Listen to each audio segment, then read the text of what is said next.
તો મુખ્યમંત્રી ભૂપેન્દ્રભાઈ પટેલે રાજ્યના ધારાશાસ્ત્રી અને વકીલોના વેલફેર ફંડ માટે 5 કરોડ રૂપિયાની સહાયનો ચેક અર્પણ કર્યો હતો।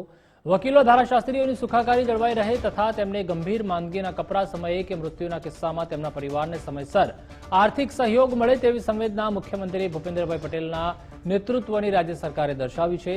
તો મુખ્યમંત્રી ભૂપેન્દ્રભાઈ પટેલે 2025-26ના બજેટની જોગવાઈ અનુસાર 5 કરોડની રકમનો આ ચેક બાર કાઉન્સિલ ઓફ ગુજરાતના પ્રેસિડેન્ટ જે પટેલને કાયદા મંત્રી ઋષિકેશભાઈ પટેલની ઉપસ્થિતિમાં અર્પણ કર્યો હતો।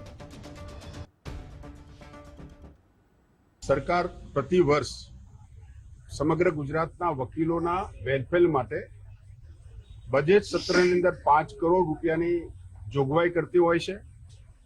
છેલ્લા 3 વર્ષથી ભૂપેન્દ્રભાઈ પટેલ સાહેબની સરકાર ગુજરાતના તમામ વકીલોના વેલફેર માટે 5 કરોડ આપે છે અને આજે એ 5 કરોડનો ચેક સમગ્ર ગુજરાતના વેલફેર માટે બાર કાઉન્સિલ ઓફ ગુજરાતની ટીમને આપે છે, જેનો અમે સ્વીકાર કર્યો છે।